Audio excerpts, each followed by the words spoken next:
SG Consultancy Services. Study MBBS in Russia, Philippines, Uzbekistan. డబ్బు మాయలో పడితే ఏ పనైనా చేయిస్తుంది అని చాలా టైమ్స్ మనం విన్నాం. చాలా ఇన్సిడెంట్లో కూడా మనం విన్నాం. గతంలో అప్పులు చేసో అప్పుల బాధతోనో చనిపోవడమో చచ్చిపోవడమో చంపేయడమో ఇట్లాంటివి జరిగేది. కానీ అసలు ఇప్పుడు తన మన అంటూ ఏ భేదం లేకుండా ఆన్లైన్ బెట్టింగ్ భూతం పూర్తిగా ఫ్యామిలీలోకి ఎంటర్ అయిపోయింది. ఎట్లా అంటే ఒక ఫ్యామిలీని అసలు నామ రూపాలు లేకుండా చేసేస్తుంది. అసలు తండ్ర చెల్ల అక్కన బావన అసలు ఏ రిలేషన్ కూడా గుర్తుండట్లేదు.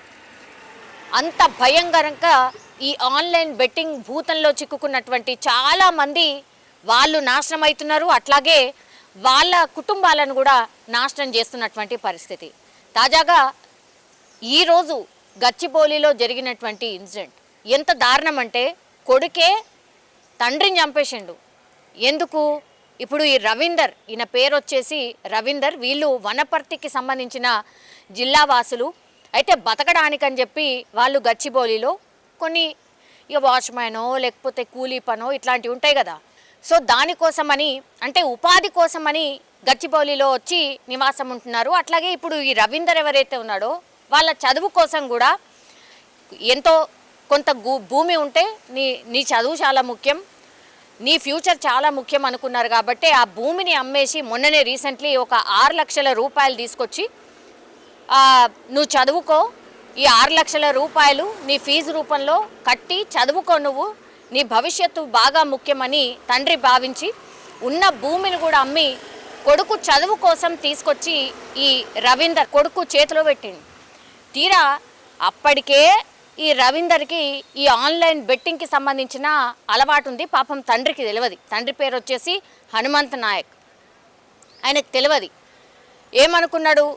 ఫీజు కడతాడు, ఇక చదువుకుంటాడు అని అనుకున్నాడు. తీరా చూస్తే రవీందర్ ఫీజు కట్టినాక కూడా కాలేజ్ పోవాలి కదా. ఇప్పుడు కాలేజు దానికి ఒక టైమింగ్ ఉంటుంది, పోవుడు ఉంటుంది, వచ్చుడు ఉంటుంది, చదువుడు ఉంటుంది, బుక్స్ ఉంటుంది, ఇవన్నీ ఉంటుంది. అదేం కనిపిస్తలేదు. తీరా ఈయన క్వశ్చన్ చేసినప్పుడు లేదు, మా దోస్తుకు అవసరం ఉంటే మా దోస్తు కోసం అని ఇచ్చిన, ఆయన తిరిగి ఇచ్చేస్తాడు, నేను ఫీజు కడతా, నీకెందుకు, నేను చదువుకుంటా అనే చెప్తున్నాడట రవీందర్ వాళ్ళ తండ్రితోని.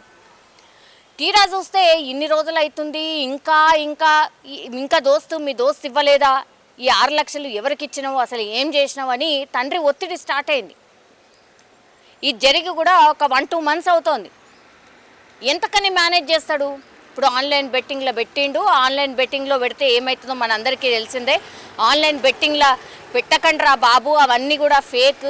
ఫస్ట్ పెట్టినప్పుడు ఇస్తారు, ఆ తర్వాత మాత్రం ఏమీ ఉండదురా నాయన అని నెత్తి నోరు మొత్తుకొని ఎంతమంది చెప్పినా, ఎంత పెద్ద మనుషులు చెప్పినా, ఎన్ని టీవీలల్లో మొత్తుకున్నా, ఎంతమంది అవగాహన కల్పించినా ఈ ఆన్లైన్ బెట్టింగ్లు ఉంటూనే ఉంటాయి. తర్వాత పైసలు పెట్టేటోళ్ళు పెడుతూనే ఉంటారు, మోసపోయేటోళ్ళు మోసపోతూనే ఉంటారు. ఈ మధ్యకాలంలో ఎన్ని ఇన్సిడెంట్లు అయినాయి, ఎంతమంది చనిపోయినరు.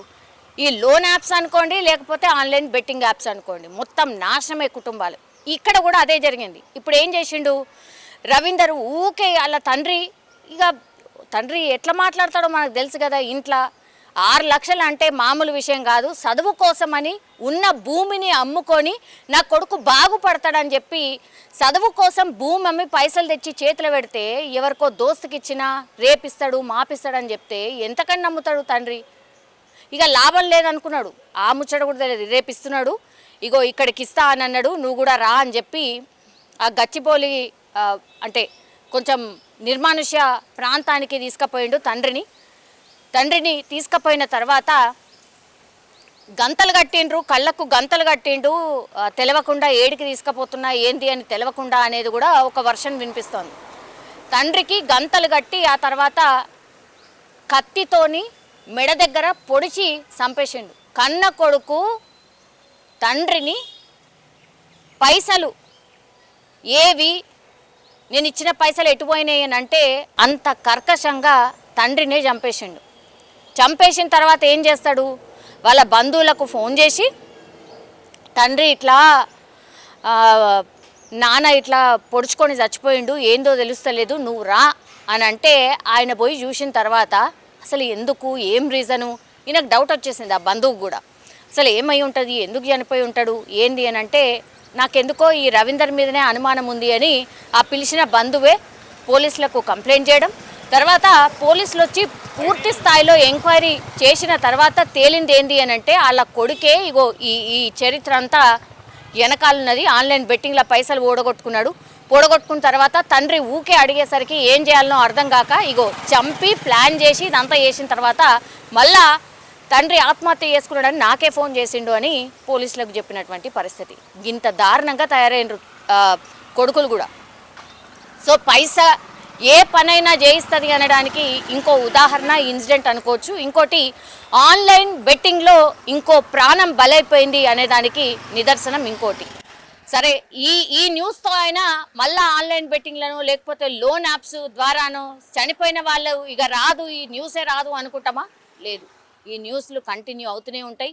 ఎంతోమంది ఇంకా కూడా కొత్తగా ఆన్లైన్ బెట్టింగ్లో చేరే వాళ్ళు ఉంటూనే ఉన్నారు. లోన్ యాప్స్లలో ఈ లోన్లు తీసుకునే వాళ్ళు ఉంటూనే ఉన్నారు. అట్లాగే వాళ్ళ కుటుంబాలని నాశనం చేస్తున్న పరిస్థితి అయితే కనిపిస్తోంది. సో దీని మీద సర్కార్ కఠినంగా చర్యలు తీసుకుంటే తప్ప ఈ చావులు మాత్రం ఆగవు. ఇష్టం వచ్చినట్టు బానిసలయ్యి, డబ్బులకు బానిసలయ్యి, ఆ మద్యానికి బానిసలయ్యి, మద్యం మత్తులో ఏం చేస్తున్నారో అర్థం కావట్లేదు కొంతమంది. మరికొంతమంది ఆస్తుల కోసం, భూముల కోసం కన్న తల్లి తండ్రిని కూడా చూడకుండా, ఆ విలువలకి బంధాలకి విలువనీయకుండా ఇష్టం వచ్చినట్టు నరికేసుకొని చంపేస్తున్నారు. ఎందుకు ఈ విషయం చెప్తున్నానంటే గచ్చిబౌలిలో మరో దారుణం చోటు చేసుకుంది. 19 ఏళ్ల కొడుకు కన్న తండ్రిని అతి కిరాతకంగా గొంతులో పొడిచి చంపాడు. సో దీనికి తగ్గ వివరాల్లోకి వెళ్తే 2 లక్షల రూపాయల కోసం తండ్రిని అతి కిరాతకంగా చంపాడు. వనపర్తి జిల్లా గన్పూర్ మండలానికి చెందిన కోతులకుంట గ్రామంలో హనుమంతులు నివసించేవాడు.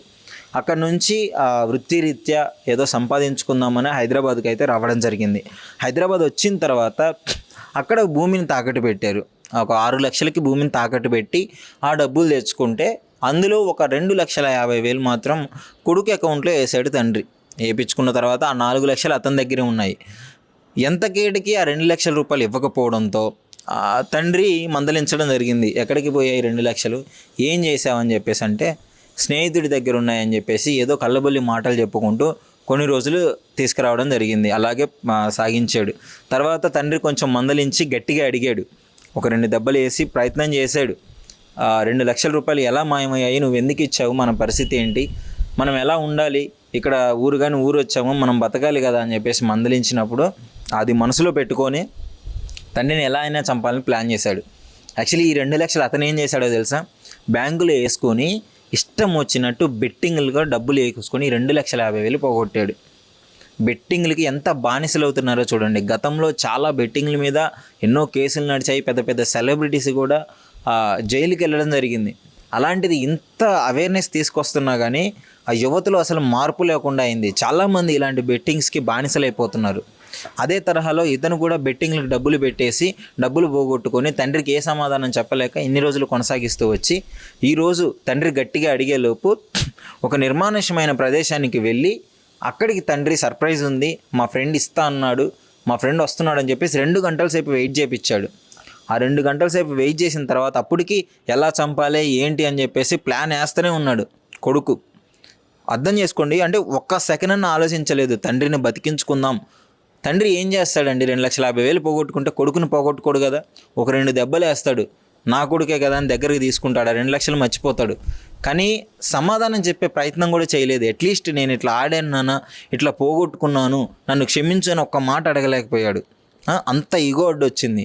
అంత క్రూరంగా క్షమించు అనే మాట అడగకుండా తండ్రి ప్రాణాలు తీయాల్సిన పరిస్థితి తీసుకొచ్చాడు. 2 గంటల సేపు వెయిట్ చేయించాడు. తండ్రి అడుగుతున్నాడు, ఎక్కడ ఏది మీ స్నేహితుడు ఏడి, డబ్బులు వస్తాయన్నావు కదా అని చెప్పేసి. లాస్ట్ మూమెంట్లో ఇక చేసేది లేక మొత్తం క్లియర్ చేసుకొని ప్లాన్ ప్రకారమే డాడీ కళ్ళకు గంతలు కట్టుకోండి, నీకు సర్ప్రైజ్ ఉంది అని చెప్పేసి ఆ అమాయకపు తండ్రిని మాటలతో నమ్మించి, కన్న కొడుకే కదా అండి, ఎవరు నమ్మకుండా ఉంటారు, కళ్ళకు గంతలు కట్టగానే అతి కిరాతకంగా గొంతులో పొడిచి చంపడం జరిగింది. చంపేసి కనీసం ఆ కృతజ్ఞత, ఆ పశ్చాత్తాపం లేకుండా ఊర్లో వాళ్ళందరినీ సూసైడ్ చేసుకున్నాడు అని నమ్మించే ప్రయత్నం చేశాడు. నాన్న సూసైడ్ చేసుకొని చనిపోయాడు అని వాళ్ళ బాబాయిలకి చెప్పేసి ఆ మృతదేహాన్ని ఇంటికి తీసుకెళ్ళి కార్యక్రమానికి కూడా ఏర్పాట్లు చేశాడు కాటికి పంపించేదానికి. సో ఆఖరి నిమిషంలో పోలీసులకు తెలవడము, దాని మీద ఎంక్వైరీ చేసి పోలీసులు వారి పద్ధతిలో ఇన్వెస్టిగేషన్ చేసిన తర్వాత కొడుకే హత్య చేశాడని ఒప్పుకున్నాడు. ఏంటి, ఎందుకు చంపాడు కన్న తండ్రిని అని ఆరా తీస్తే బెట్టింగ్లో డబ్బులు పోగొట్టుకొని దాన్ని వాళ్ళ తండ్రికి చెప్పలేక ప్రాణాలని తీసే ప్రయత్నం చేశాడు. అర్థం చేసుకోండి, ఈ రోజుల్లో ఎంత అంటే పాపం తల్లిదండ్రులు మనం తినకుండా ఒక్కరోజు కూడా పడుకోరు. వాళ్ళు కడుపు కట్టుకొని వాళ్ళ ఆకలితో ఉండి మన కడుపు నింపి మనం ప్రశాంతంగా పడుకుంటేనే వాళ్ళు నిద్రపోతారు. అలాంటి ప్రేమగా చూసుకునే తల్లిదండ్రుల్ని ఈ రోజుల్లో కొడుకులు ఇష్టం వచ్చినట్లు ఆస్తుల కోసము తాగి ఎలా పడితే అలా అతి క్రూరంగా చంపడం జరుగుతుంది. అసలు ఇలాంటి వాళ్ళని ఏం చేయాలి, ఇలాంటి వాళ్ళకి ఎలాంటి శిక్షలు పడాలి, మీరేమనుకుంటున్నారు? మీ అభిప్రాయాన్ని కామెంట్ రూపంలో తెలియజేయండి. Thank you. నిజంగా ప్రస్తుతం ఉన్నటువంటి సమాజం దేనికి ప్రయారిటీ ఇస్తుంది? ఆర్థిక సంబంధాల చుట్టూ మాత్రమే తిరుగుతోంది. మళ్ళీ ఎన్నికలంగానే చాలా విరక్తి కలుగుతాం.